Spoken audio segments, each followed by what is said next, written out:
Besides subscribing and turning the notification bell on, you can now send your amazing WTF, funny and montage moments to the email address down below. We're now making an AoV WTF Moments series to share more joy with you guys. Lots of gifts are waiting to be sent out to those who send the best clips every week. I cannot wait to share your amazing clips. Love you guys and enjoy the video. Yo guys, how's everybody doing? Welcome back to Team Assassination, this is Assassin Dave right here. Today, we want to introduce to you a new hero called Lan that's coming out to Arena Valor battlefield. And this is a mage hero that I believe, once released, will change the meta of how Arena Valor is going to be played as a game. You know, obviously we say all the new hero coming out is going to be OP for a little while. But this hero, I think, is going to shift the meta because it's very similar to Liliana. This is the mage that can actually survive on her own. It doesn't really need a lot of peel because, you know, her unique ability combos that I will introduce you a little bit, and then you can get to know what she actually does. And once you know what she does, I promise you that you will think this hero is just too OP to be created. Okay, so over here, that, you know, the Slim's just died because she underestimated what I could do to him. Poor rabbit. Yes, but let's quickly go into her abilities and you decide whether she's gonna change her meta or not. Okay, so Lan's passive is interesting because every time when she casts abilities, she will actually heal any allies around her and does damage to any units around her as well in a small radius, not in a relatively large radius in my opinion, actually not small.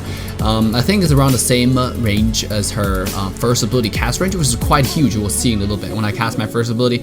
So it's absolutely insane, you know, if you think about it. Every time she casts an ability, and her ultimate at level 1, I have no items, it has 4-second cooldown. Okay, if you have blue buff, if you give blue buff to this mage, I think it's GG well played, you know, because she never need to go back to base. She can constantly heal, right, and then constantly rotate, and not only heal for her, but heal for her allies. So think about that on an invading standpoint. If you invade enemy jungle, right, she can provide so much heal just from spamming her abilities. Okay, so let's quickly get into her first ability. Her first ability, you can see right now, I just cast it. I throw 3 little ghost elves or elements to any units around me in a huge radius, and when I touch them, it will actually slow them for 50% of their movement speed and enhance my next auto attack. You can see the Slim is slowed. And when my next auto attack hits, can do insane amount of damage. That's why the one item that's really key to this character is called Apocalypse. Okay, it's similar to Zill, right? You think about it, when you proc Zill's 3 stacks, you know, from her passive, and then you have on top of it, you have a first ability. This hero is similar. You have a first ability that, you know, does insane amount of damage, and then you have Apocalypse effect to add on top of it. Here, I was a little overconfident on how much damage I could do to this blue red buff. I forgot it's level 1, so I ended up, you know, letting this red buff reset like a noob. But yeah, I'm gonna quickly kill Natalia.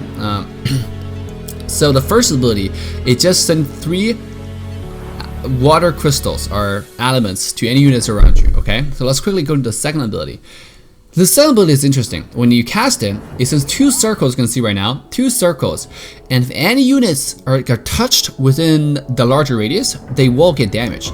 But if any units are touched within the first and second circle, like in between those 2 circles, they will get stunned for 0.75 seconds as well. And this ability, once again, like any other abilities from this character, is like the first ability. It's really short CD. You can use it like, you can literally spam it with blue buff, okay?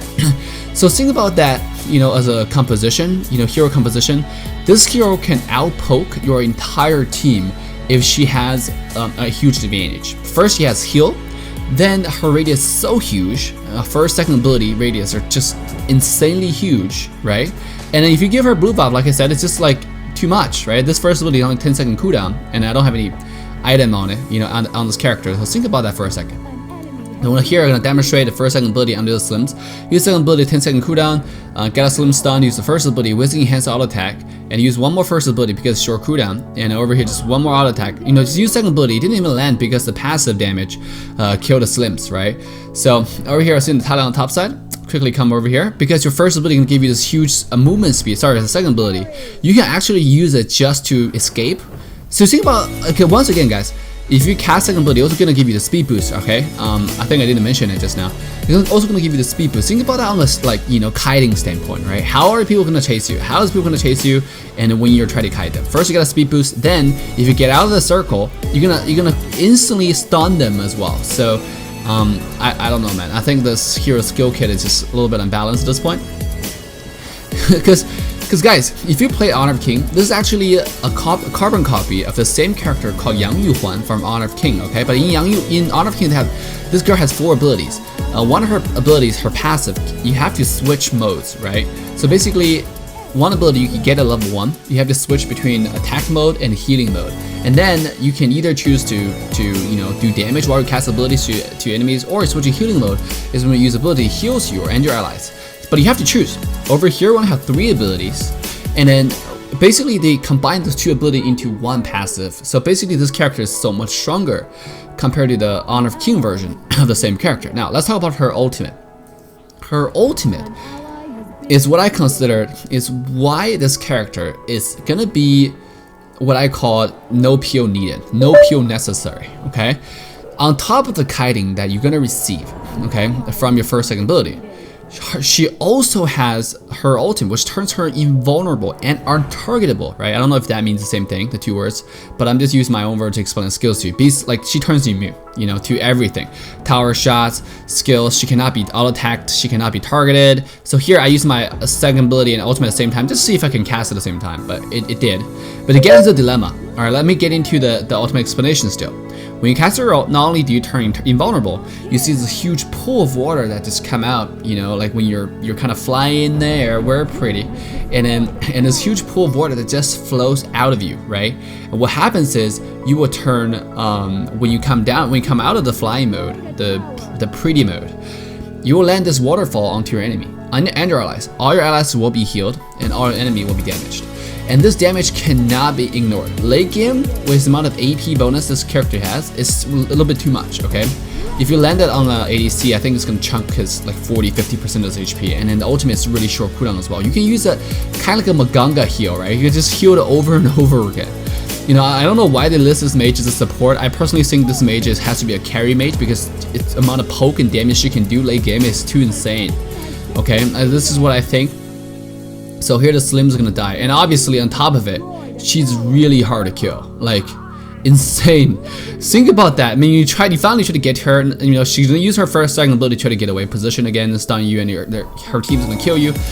If you finally get her low, boom, an ultimate, she gets away, right? Not only is her invulnerable, she also gets a speed boost when she's casting it. So here I'm gonna demonstrate the ultimate using my first second ability, and I get this Alice. Now here, this Raz want to kill you by using my ultimate and my flicker, and it just kind of dove onto this Alice and she just died, right? Use my stun, first ability, this Raz ended up dying as well. So, guys, what do you think about Len's ability, skill kits right now? Like, I think it's unbalanced here. You can see with Apocalypse, this Slims, this Rapid just have nowhere to go. I just want to like prolong the game a little bit further because I'm having so much fun, and I can use it as a heal, right? It's only 25-second cooldown, you can see. I use the ultimate, right? I can cast it basically like an Alice ult. Cast it late game whenever your team needs to heal. Your team never need to go back to base with this character, right? Because you can just heal while you're hitting the tower, right? After a long team fight at the dragon, come back heal using your ultimate to heal your entire team up. Fight around this mage and you guys will be good to go. Okay, here I'm going to use my second ability. The interesting thing about Lan is you have to kind of get used to her second ability range. I mean, that's the only thing, right? But like, get a feel of it, because you want to hit people in between those 2 circles to stun them. But after you get used to it, I think it's gonna be an very easy hero mechanic to play. I think it's gonna be insanely strong because all the skill, all the stuff I just explained. So here I'm gonna use my ultimate to quickly kill the small camp because I don't really care about the cooldown on it at all. And also you can farm the 3 jungle minions so easily, right? Think about that. Like when you're, if you get a Slims who doesn't really need the blue buff, right? You get an ADC that doesn't really need a blue buff. You can easily use the character to farm the entire side of jungle, just hyper carry your team. You know, I think that's something that's completely doable. That's why I think this hero, once it come out, it's gonna change the meta of this game. I think it's gonna shift how AoE is being played. Because right now, most of the jungle is still being taken by the ADC, by the jungler alone. Okay, so with this mage coming out, you can see a clear split between a red buff side jungle and a blue buff side jungle. People's gonna have, you know, more freedom for mage to go farm top, while their other characters, are farming bottom. Their jungler are farming bottom and rotate bottom, right? So it's just a new way to define this game. I think there's another character coming out, you know, Valor, which we'll explain in future videos. That's gonna combo super well. But I think this character it's gonna go so well with Alice. Think about Alice's shield. That's gonna go on top of this character, right? You can rotate so fast, and both characters are gonna be healed in this instance. So here I'm gonna use my ultimate, try to kill this Alice, but the minions are too strong at the end of the game. But don't forget to leave a comment down below, guys, in the comment section. Let me know what you guys think about this character. Okay, with that, love you guys. Assassin Dave signing off. Don't forget to hit a follow and subscribe to join Team Assassination. See you guys next time. Bye now.